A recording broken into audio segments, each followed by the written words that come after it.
Bonsoir à toutes et à tous, ravi de vous retrouver sur 8 Mont-Blanc. Il est 18h, c'est l'heure du journal préparé par l'ensemble de la rédaction. Voici les titres de ce jeudi 12 janvier 2023. La question du logement des saisonniers agite depuis bien longtemps le monde de la montagne. Depuis plusieurs années, les stations essaient tant bien que mal de trouver des solutions pérennes. Ce mercredi, une convention a été signée dans la vallée des Bellevilles, nous y étions. Et puis un focus dans la deuxième partie de ce journal. Depuis maintenant 2 ans, Salomon développe une semelle qui permet aux personnes amputées de pratiquer le sport grâce à une prothèse fabriquée sur mesure. Je vous lisais en titre, la vallée des Bellevilles poursuit le développement de l'accueil de ses saisonniers, engagés depuis longtemps dans l'amélioration des conditions de vie de ses salariés indispensables au bon fonctionnement de l'économie des stations. Les acteurs du territoire ont renouvelé cette ambition ce mercredi.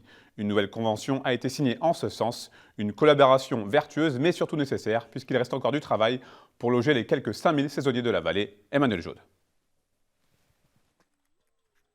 Avec la neige reviennent les scènes habituelles de nos domaines skiables. Mais derrière tout l'écosystème des stations, des milliers de saisonniers sont indispensables. Une vraie main-d'œuvre qu'il faut loger. Au cœur de la vallée des Bellevilles, cette problématique fait l'objet depuis de nombreuses années déjà d'une attention particulière. Ces 5 dernières années, 90 lits ont été créés à Sétessian, 14 logements ont été rénovés ainsi que plusieurs foyers. Des investissements notamment permis par une convention avec la communauté de communes, la préfecture et Action Logement et renouvelée ce mercredi. Loger les travailleurs, c'est le support direct à l'outil économique et à l'ensemble de l'activité économique des stations. Donc oui, l'enjeu est crucial et reste encore à améliorer largement. Alors le cahier des charges, c'est de continuer à développer le nombre de logements. On a fixé un certain nombre des ambitions en matière de nombre de logements à atteindre, mais pas seulement, en matière d'accompagnement de cette vie saisonnière et en matière peut-être de mobilité, voilà, parce que tout ça est un écosystème, si je puis dire, et c'est plusieurs points qui convergent, qui font qu'on améliore cette vie saisonnière sur notre vallée. Pour autant, afin de loger les 5000 saisonniers qui travaillent chaque hiver dans les stations des Bellevilles, il reste encore du travail. En ce début d'hiver, si 11 appartements étaient mis à disposition par la municipalité, plus de 200 demandes sont parvenues en mairie. Il faut regarder le verre à moitié vide, c'est important parce que ça nous donne la trajectoire de ce qu'il nous faut faire encore, mais il faut voir aussi tout ce qui a été réalisé. Et là, très honnêtement, il y a eu un double chemin de performance qui a été réalisé. D'abord en volume, parce qu'on a créé de nouvelles structures, de nouveaux lits, de nouveaux logements, et aussi en qualité. On ne loge plus, et on ne loge plus les saisonniers en particulier, aujourd'hui, comme on pouvait le faire il y a 10, 15 ans ou 30 ans en arrière. Donc il y a eu vraiment cette double trajectoire. Ça honore ici cette commune de tout ce qui a été mis en œuvre. Il faut qu'on le poursuive. Premier territoire de France à s'être engagé en faveur des saisonniers, la vallée des Bellevilles a depuis été suivie par d'autres collectivités qui s'inspirent des avancées locales pour imaginer et développer leur programme local de l'habitat. Et puis toujours concernant les saisonniers, près de 40 délégués CGT de différents domaines skiables se sont rassemblés ce jeudi à Chambéry pour évoquer les problématiques liées à ce statut. Manque de neige, crise du logement ou encore réforme des retraites étaient au menu des débats. Les syndicats ont notamment déposé un préavis de grève pour le 19 janvier prochain. À ce sujet, Lucas Ruche a pu interviewer Antoine Fatiga, représentant des saisonniers à la CGT. On l'écoute. Le premier constat qui a été fait, c'est l'inquiétude généralisée par rapport à ce que le gouvernement a annoncé au niveau des retraites et qui va, plus que beaucoup d'autres professions, puisqu'on a bien vu que la réforme des retraites, c'est quand même pour pénaliser les plus précaires, hein, les plus pauvres, les plus précaires.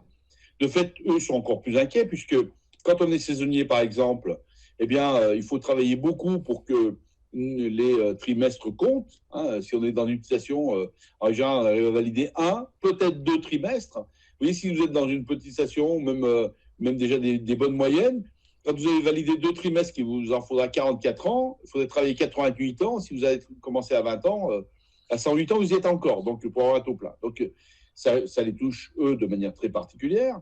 La deuxième chose, c'est qu'avec la réforme de l'assurance chômage, il faut bien voir que pour beaucoup d'entre eux, ils se retrouvent pénalisés parce qu'avant, ils étaient indemnisés par le chômage et ils pouvaient comptabiliser ces mois-là pour la retraite. Aujourd'hui, ils ne peuvent plus être indemnisés pour le chômage et donc ils ne se comptent plus pour la retraite. C'est le deuxième effet. Et le troisième effet, quand on parle de pénibilité, par exemple, la pénibilité est souvent calculée à l'année. Si je prends l'exemple des jours de travail de nuit, qui est cité par le gouvernement. Aujourd'hui, c'est 160 nuits qu'il faut faire dans l'année. Donc, vous voyez, 160 nuits pour quelqu'un qui fait 3 mois, il y arrivera jamais. Donc, on voit bien que c'est une grosse inquiétude. C'est pour ça d'ailleurs qu'aujourd'hui et demain, nous avons profité de cette réunion nationale pour déposer des préavis de grève sur l'ensemble des stations, parce qu'il nous faut un délai de 5 jours. On y sera, et donc on appelle bien sûr l'ensemble des salariés à se mobiliser, sur la Chambéry à la manif à 14h ou dans les autres départements, il y en a partout. On vient de le voir avec Antoine Fatiga, c'était l'une des promesses phares d'Emmanuel Macron en cas de réélection. La réforme des retraites a donc été présentée par son gouvernement mardi et parmi les points abordés par la Première ministre Elisabeth Borne, l'âge de départ à la retraite à 64 ans dès 2030, la suppression de certains régimes spéciaux et encore les 43 années de cotisation nécessaires à partir de 2027. Cette annonce suscite diverses réactions. Loris Trullard est allé à la rencontre des Chambériens. Je pense que ça fait pas de mal parce que des gens autour de moi, je les connais, à 62 ans, ils ne terminent pas leur travail parce qu'ils quand même préfèrent de continuer de travailler. À 18 ans, on a un peu du mal à se projeter justement sur ce sujet parce que c'est encore loin, il y a des gens, on se pose encore des questions de ce qu'on va faire comme métier et du coup de se dire que ça va, quand ça va s'arrêter, on n'y pense pas vraiment. Oui, je vais travailler plus tard et non, ça ne me dérange pas. Je trouve qu'il faut faire des sacrifices de toute façon.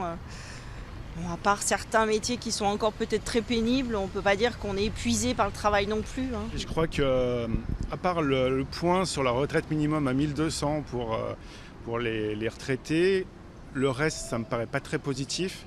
Et je pense qu'il y aurait peut-être d'autres solutions, peut-être d'autres façons de trouver du budget plutôt que pour financer les retraites, plutôt que de faire ça. Autre annonce très attendue, les 14 mesures du gouvernement concernant la chasse qui ont été présentées cette semaine. Et comme prévu, les réactions sont nombreuses et plusieurs associations ont notamment déploré des mesurettes qui ne vont que dans le sens des chasseurs. Le projet d'interdiction de chasse le dimanche ne verra pas le jour. Il ne sera pas possible de chasser sous l'emprise de l'alcool ou de stupéfiants. Des formations seront également mises en place pour encadrer les chasseurs et les directeurs de battues. Et la création d'une plateforme de géolocalisation numérique fait aussi partie de la série des 14 mesures annoncées. On écoute André Munier, le président de la Fédération des chasseurs de Haute-Savoie. Il prône une adaptation départementale. Il y a peut-être une chose, moi, qui m'interpelle vraiment, c'est la fameuse géolocalisation des chasseurs. Car je pense que nous avons une application en Haute-Savoie qui permet de déterminer, si vous voulez, les jours de chasse, les zones chassées ou non chassées. Et ça me semble bien suffisant dans la mesure où on met les panneaux chasse en cours. Ce qui me gêne un peu dans la géolocalisation, je veux dire qu'on a quand même pas mal de terrains qui sont des terrains privés. Et moi, ça m'ennuie un peu qu'on puisse localiser un propriétaire sur son terrain en cours de chasse. C'est le seul bémol dans un premier temps. Je suis un peu très surpris qu'on en arrive à ce niveau-là. Ça fait longtemps que lorsque nous avons, nous, fait nos formations sécurité, etc., nous avons insisté sur ce côté alcoolémie. Ça ne veut pas dire que le chasseur est plus alcoolique qu'un autre, mais après une partie de chasse, il est vrai que certains, peut-être, ont tendance à trinquer un verre. Mais moi, ça me paraît tout à fait judicieux qu'on interdise totalement l'alcool pendant les actes de chasse. On n'est jamais totalement satisfait. Je crois qu'il faut que maintenant, on arrive peut-être à décliner certaines choses au niveau départemental, car je pense que tout ne peut pas s'appliquer de la même manière. Je reviens à ce fameux angle de 30 degrés, si vous voulez. Je ne vois pas comment, sur une vallée, par exemple, comme Chamonix ou Mont-Blanc, on peut exiger cet angle de 30 degrés. Il faut qu'on arrive à trouver d'autres dispositions en ce qui nous concerne. C'est le seul point. Je trouve que là, ce n'est pas vraiment applicable dans les zones de montagne. Donc il faut qu'on arrive à démultiplier au niveau de chaque département. En bref, dans l'actualité sportive, un mot de biathlon pour vous signaler le très joli doublé des Français sur l'individuel de Ruhpolding en Allemagne. Lou Jean Monod et Julia Simon se sont classés 2e et 3e d'une course remportée par l'Italienne Lisa Vitozzi. Danser, courir ou faire de la randonnée tout en étant amputé, c'est possible. Depuis 2 ans, Salomon développe une semelle sécurisée pour la pratique du sport avec des prothèses. L'objectif annoncé est de la rendre accessible au plus grand nombre et pas uniquement aux sportifs de haut niveau. Manon Toiti et Olivier Fourny sont allés découvrir les ateliers pour voir comment ces lames sont créées et imaginées. Reportage. Danser en étant amputé, c'est désormais possible. Depuis 2 ans et demi, Salomon développe une prothèse pour rendre la pratique du sport accessible. Et pour cela, il faut pouvoir s'adapter à toutes les contraintes. Il y a beaucoup de choses à penser, déjà la géométrie, la faisabilité. Là, on récupère une lame, en l'occurrence une lame carbone, ici, donc avec un volume. Et nous, on va chercher à optimiser ce volume pour pouvoir insérer donc, cet insert dans la lame carbone. Créer, tester puis recommencer. 5 prototypes ont déjà vu le jour. Je viens de voir parce qu'on a quelques petites modifications à faire sur la semelle. Ok. L'initiative est née d'un projet étudiant devenu Hopper, une start-up qui commercialise cette prothèse. La lame en carbone est créée à base de matériaux de récupération, ce qui permet de réduire son coût. Alors déjà, ça doit être accessible financièrement, car si vous êtes amputé, que c'est un accident, que vous n'avez pas de tiers responsable, il n'y a aucune assurance qui va payer un équipement de sport.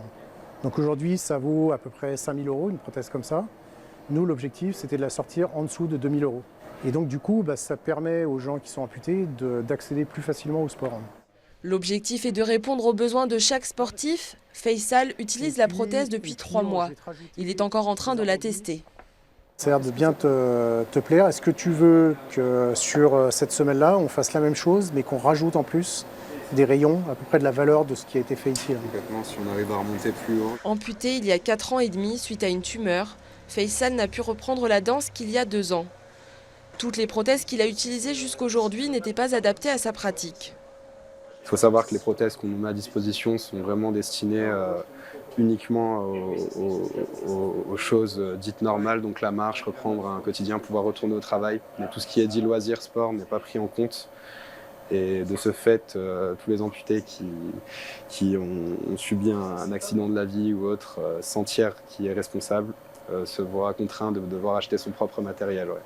Avec ce type de matériel, vraiment, je peux me mettre à égalité avec les autres personnes qui se trouvent dans les studios et dansent aussi, tout comme moi.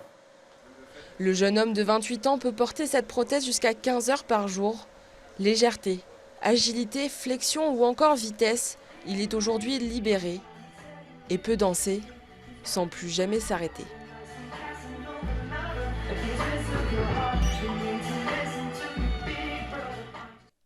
Et j'ajoute que cette prothèse commercialisée par la société Hopper coûte 1 950 €, soit 3 fois moins que d'ordinaire. C'est la fin de cette édition. Merci à vous pour votre fidélité à l'information sur 8 Mont Blanc. Merci à toute l'équipe. Des nouvelles du temps juste après avec Thierry Paulme. Place ensuite à un nouveau numéro de l'aparté de la rédac avec Victoria Lopez et son invité, la friskieuse Colline Balébaz. Passez une très belle soirée. Prenez soin de vous et de vos proches. Je vous donne rendez-vous ce vendredi pour le dernier journal de la semaine sur 8 Mont Blanc.